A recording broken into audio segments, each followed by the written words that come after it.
Bonjour et bienvenue pour ce nouvel entretien de France 24. Aujourd'hui à Niamey, la capitale du Niger, avec nous le chef de l'État de la République du Niger, Mahamadou Issoufou. Monsieur le Président, bonjour. Bonjour. Merci infiniment de nous recevoir dans la résidence présidentielle en plein cœur de Niamey. Alors la première question évidemment sera dominée par l'actualité dans cette région, la libération de 4 otages. On sait que cette libération est un peu inédite puisqu'elle a été faite en l'échange de la remise dans la nature de 200 terroristes dont 20 au moins sont présumés dangereux, voire très dangereux. Donc est-ce que tout cela n'est pas une contradiction dans la lutte contre le terrorisme de remettre dans la nature des djihadistes? Et puis très concrètement, ne trouvez-vous pas que cela pose une menace concrète sur les populations, sur les forces armées et puis aussi sur les forces françaises qui sont très présentes au Sahel? Écoutez, je voudrais dire d'entrée de jeu que je me réjouis de cette libération des otages. Je sais que la libération des otages est une question très difficile. Nous en avons l'expérience au Niger. C'est une question très délicate et c'est une question par rapport à laquelle il n'y a pas de solution idéale. C'est toujours un compromis qu'il faut trouver. Donc ce que je peux dire en résumé, c'est que ceux qui ont négocié cette libération ne peuvent être que félicités de l'avoir obtenue. Et je félicite les otages libérés, leurs familles, et en particulier je me félicite de la libération de Soumaïla Cissé. Une autre question, à 60 km de Niamey, hélas, en août, une tragédie a frappé le pays avec cette attaque extrêmement violente, presque inédite dans sa violence, d'une attaque qui a été revendiquée un peu plus tard par le groupe État islamique qui a conduit à la mort de 8 humanitaires, 2 Nigériens et 6 Français. Après le choc, je voudrais vous demander où en est évidemment l'enquête et puis quelle réponse on peut donner aujourd'hui, notamment aux familles qui sont endeuillées. D'accord, je voudrais profiter de votre question pour renouveler mes condoléances aux familles des victimes, aux familles françaises et nigériennes des victimes de cette attaque de Kouré. Le Niger s'est engagé à tout mettre en œuvre pour retrouver les assassins afin de les traduire devant la justice. Le Niger, en tant que membre non permanent du Conseil de sécurité, a pris l'initiative de se mettre en rapport avec les autres membres du Conseil de sécurité afin de voter une résolution pour une protection plus forte des humanitaires.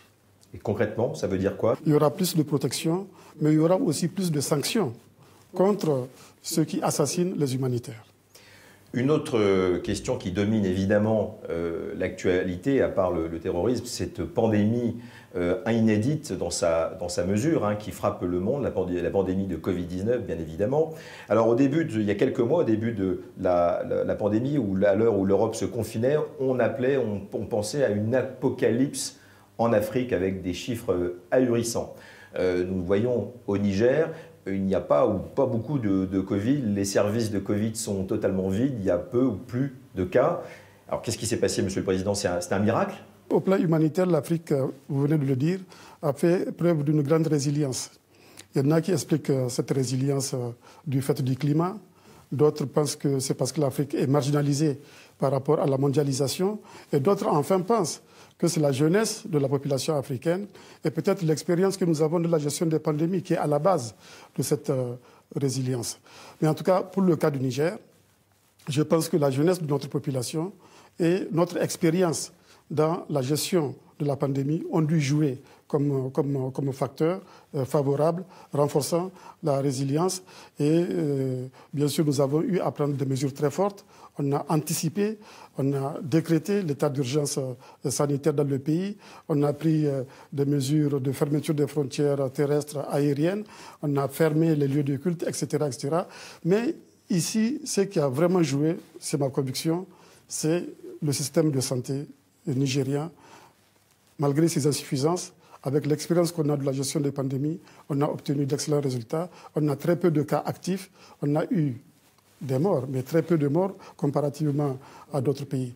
Mais précisément, à l'heure où la pandémie a un peu changé les repères de la mondialisation, c'est bien le moins qu'on puisse dire, est-ce qu'il n'est pas temps que justement, au regard de votre expérience et de vos propositions, que le monde, que l'OMS, que le monde en général écoute un peu les conseils en provenance du Niger ou en provenance de l'Afrique? Je pense que c'est important d'écouter les opinions qui viennent de l'Afrique, qui viennent notamment du Niger, et en particulier j'insiste sur la nécessité de revoir le modèle de la gouvernance économique et politique mondiale. Il faut plus de solidarité, il faut plus d'égalité, il faut mettre en avant des valeurs comme la dignité dans le monde. Et désormais, la Covid a révélé d'ailleurs que l'humanité a un destin commun. Et tenant compte de cela, il faut donc mettre en place une gouvernance politique et économique mondiale plus démocratique. Revenons, Monsieur le Président, si vous le permettez, sur la question antiterroriste. Le G5 Sahel, la lutte contre l'avancée du djihadisme. Le Sahel, c'est 6 millions de kilomètres carrés. Et il y a un certain nombre de groupes djihadistes qui rêvent d'y établir un nouveau califat. Alors vous étiez au G5 à Nouakchott, en Mauritanie. On a vu votre activisme, mais également celui évidemment du président français. Il y a 5100 soldats français présents dans cette région. Mais très franchement, cet activisme ne semblait pas partagé par tous les acteurs régionaux et pas non plus par tous les acteurs internationaux, européens notamment. Est-ce que vous pensez que les protagonistes se rendent compte de la menace, du danger qui pèse ici ? La menace terroriste et la menace des organisations criminelles, c'est des menaces extrêmement graves auxquelles nous faisons face. Si je prends le cas d'un pays comme le Niger, nous avons plusieurs fronts. Nous avons le front du Sahel, Mali, Burkina, nous avons le front du bassin du lac Tchad, mais nous avons également un front au niveau de la frontière libyenne. Pour faire face à ces menaces, nous devons nous battre sur plusieurs fronts. Sur le front idéologique, sur le front militaire, sur le front du développement économique et sur le front également politique relativement à la démocratie. Sur le front idéologique, moi je pense par exemple, je reviens sur cet assassinat de Kouré, c'est pas ça l'islam. Il faut qu'on rétablisse les vraies valeurs de l'islam. L'islam, c'est la religion du juste milieu. L'islam, c'est pas la violence. L'islam dit que tuer un seul être humain innocent, c'est tuer toute l'humanité. Sur le plan militaire, nous sommes, vous avez vu ça sur le terrain, en train de renforcer les capacités opérationnelles et de renseignement de nos forces de défense et de sécurité. Mais au-delà du Niger, nous sommes conscients du fait qu'il faut mutualiser les capacités au niveau des pays de la région, que ce soit au niveau du bassin du lac Tchad, où on a mis en place la force mixte multinationale, ou au niveau du Sahel, où on a mis en place la force conjointe du G5 Sahel. Mais au-delà de ces régions, en ce qui concerne le Sahel, nous avons mis en place aussi une coalition internationale de lutte contre le terrorisme, qui comprend non seulement les armées nationales et les forces conjointes, mais aussi Barkhane, pour le cas, mais précisément, Monsieur le Président, pour le cas français. Après le sommet de Pau, qui a été déterminant dans l'activisme justement mené par vous, par le président français, il y avait l'émergence, on attend pour la fin de l'année, de la force Takuba. Voilà, c'est ce que j'allais dire.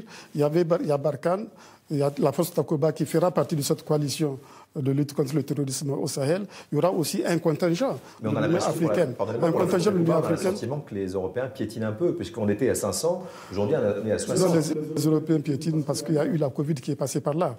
C'est ça qui a ralenti un peu la mise en place de l'opération des forces spéciales européennes, de la force Takuba. Donc sur le plan militaire, nous allons continuer ensemble, solidairement, à nous battre contre le terrorisme. Mais cela ne suffira pas. C'est pour cela que vous faites allusion au sommet de Pau. Nous avons envisagé également le front du développement économique et social, en particulier dans les zones frontalières qui sont exposées à la menace terroriste, où il faut des infrastructures pour les populations, l'accès à l'eau, l'accès à l'éducation, l'accès à la santé. Donc nous nous battons également sur ce front-là.